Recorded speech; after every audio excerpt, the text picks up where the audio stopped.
किसी घने वन में एक बहुत बड़ा शेर रहता था। वह रोज शिकार पर निकलता और एक ही नहीं, दो नहीं, कई कई जानवरों का काम तमाम देता। जंगल के जानवर डरने लगे कि अगर शेर इसी तरह शिकार करता रहा तो एक दिन ऐसा आएगा कि जंगल में कोई भी जानवर नहीं बचेगा। सारे जंगल में सनसनी फैल गई। शेर को रोकने के लिए कोई न कोई उपाय करना जरूरी था। एक दिन जंगल के सारे जानवर इकट्ठा हुए और इस प्रश्न पर विचार करने लगे। अंत में उन्होंने तय किया कि वे सब शेर के पास जाकर उनसे इस बारे में बात करें। दूसरे दिन जानवरों के एक दल शेर के पास पहुंचा। उनके अपनी ओर आते देख शेर घबरा गया और उसने गरज कर पूछा, क्या बात है, तुम सब यहाँ क्यों आ रहे हो? तो जानवर दल के नेता ने कहा, महाराज, हम आपके पास निवेदन करने आए हैं। आप राजा हैं और हम आपकी प्रजा। जब आप शिकार करने निकलते हैं तो बहुत जानवर मार डालते हैं। आप सबको खा भी नहीं पाते। इस तरह से हमारी संख्या कम होती जा रही है। अगर ऐसा ही होता रहा तो कुछ ही दिनों में जंगल में आपके सिवाय और कोई भी नहीं बचेगा। प्रजा के बिना राजा भी कैसे रह सकता है? यदि हम सभी मर जाएंगे तो आप भी राजा नहीं रहेंगे। हम चाहते हैं कि आप सदा हमारे राजा बने रहें। आपसे हमारी विनती है कि आप अपने घर पर ही रहा करें। हर रोज स्वयं आपके खाने के लिए एक जानवर भेज दिया करेंगे। इस तरह से राजा और प्रजा दोनों ही चैन से रह सकेंगे। शेर को लगा कि जानवरों की बात में सच्चाई है। उसने पल भर सोचा, फिर बोला, अच्छी बात नहीं है, मैं तुम्हारे सुझाव को मान लेता हूँ, लेकिन याद रखना, अगर किसी भी दिन तुमने मेरे खाने के लिए पूरा भोजन नहीं भेजा तो मैं जितने जानवर चाहूंगा मार डालूंगा। कद जानवरों के पास तो और कोई चारा नहीं, इसलिए उन्होंने शेर की शर्त मान ली और अपने अपने घर चले गए। उस दिन से हर रोज शेर के खाने के लिए एक जानवर भेजा जाने लगा। इसके लिए जंगल में रहने वाले सब जानवरों में से एक एक जानवर बारी बारी से चुना जाता था। कुछ दिन बाद खरगोशों की बारी भी आ गई। शेर के भोजन के लिए एक नन्हे से खरगोश को चुना गया। वह खरगोश जितना छोटा था उतना ही चतुर भी था। उसने सोचा, बेकार में शेर के हाथों मरना मूर्खता है। अपनी जान बचाने का कोई न कोई उपाय अवश्य करना चाहिए और हो सके तो कोई ऐसी तरकीब ढूंढनी चाहिए जिससे सभी को इस मुसीबत से सदा के लिए छुटकारा मिल जाए। आखिर उसने एक तरकीब सोच ही निकाली। खरगोश धीरे धीरे आराम से शेर के घर की ओर चल पड़ा। जब वह शेर के पास पहुंचा तो बहुत देर हो चुकी थी। भूख के मारे शेर का बुरा हाल हो रहा था। जब उसने सिर्फ एक छोटे से खरगोश को अपनी ओर आते देखा तो गुस्से से बौखला उठा और गरज कर बोला, किसने तुम्हें भेजा है? एक तो पिद्दी जैसे हो, दूसरे इतनी देर से आ रहे हो। जिन बेवकूफों ने तुम्हें भेजा है मैं उन सबको ठीक करूंगा।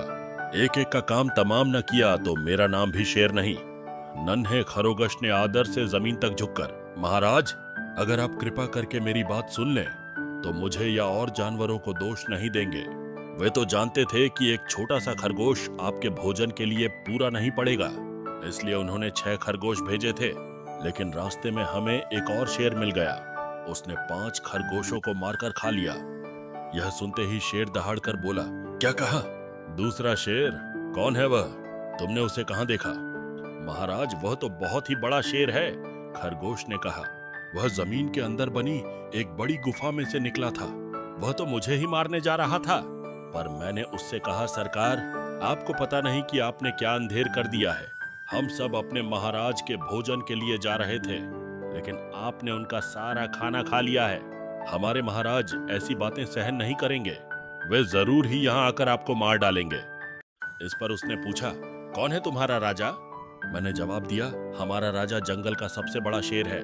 महाराज, मेरे ऐसा कहते ही वह गुस्से से लाल पीला होकर बोला, बेवकूफ, इस जंगल का राजा सिर्फ मैं हूँ। यहाँ सब जानवर मेरी प्रजा हैं। मैं उनके साथ जैसा चाहूँ वैसा कर सकता हूँ। जिस मूर्ख को तुम अपना राजा कहते हो उस चोर को मेरे सामने हाजिर करो। मैं उसे बताऊंगा कि असली राजा कौन है। महाराज, इतना कहकर उस शेर ने आपको लिवाने के लिए मुझे यहाँ भेज दिया। खरगोश की बात सुनकर शेर को बड़ा गुस्सा आया और वह बार बार गरजने लगा। उसकी भयानक गरज से सारा जंगल दहलने लगा। मुझे फौरन उस मूर्ख का पता बताओ। शेर ने दहाड़कर कहा, जब तक मैं उसे जान से न मार दूंगा मुझे चैन नहीं मिलेगा। बहुत अच्छा महाराज, खरगोश ने कहा, मौत ही उस दुष्ट की सजा है। अगर मैं और बड़ा और मजबूत होता तो मैं खुद ही उसके टुकड़े टुकड़े कर देता। चलो रास्ता दिखाओ, शेर ने कहा। फौरन बताओ किधर चलना है। इधर आइए महाराज, इधर। खरगोश रास्ता दिखाते हुआ शेर को एक कुएं के पास ले गया और बोला, महाराज, वह दुष्ट शेर जमीन के नीचे किले में रहता है, जरा सावधान रहिएगा। किले में छुपा दुश्मन खतरनाक कूदते ही पहले तो वह कुएं की दीवार से टकराया, फिर धड़ाम से पानी में गिरा। अंदर झांका तो उसे कुएं के पानी में अपनी परछाई दिखाई दी। परछाई को देखकर शेर जोर से दहाड़ा। कुएं के अंदर से आती हुई अपने ही दहाड़ने की गूंज सुनकर उसने समझा कि दूसरा शेर भी दहाड़ रहा है। दुश्मन को तुरंत मार डालने के इरादे से वह फौरन कुएं में कूद पड़ा, डूब कर मर गया। इस तरह चतुराई से शेर से छुट्टी पाकर नन्हा खरगोश घर लौटा। उसने जंगल के जानवरों को शेर के मारे जाने की कहानी सुनाई। दुश्मन के मारे जाने की खबर से सारे जंगल में खुशी फैल गई। जंगल के सभी जानवर खरगोश की जय जयकार करने लगे। क्या होता है, मैं उससे निपट लूंगा। बस शेर ने कहा, तुम यह बताओ कि वह है कहाँ? हन पहले जब मैंने उसे देखा था तब तो वह यहीं बाहर खड़ा था। लगता है आपको आता देखकर वह किले में घुस गया।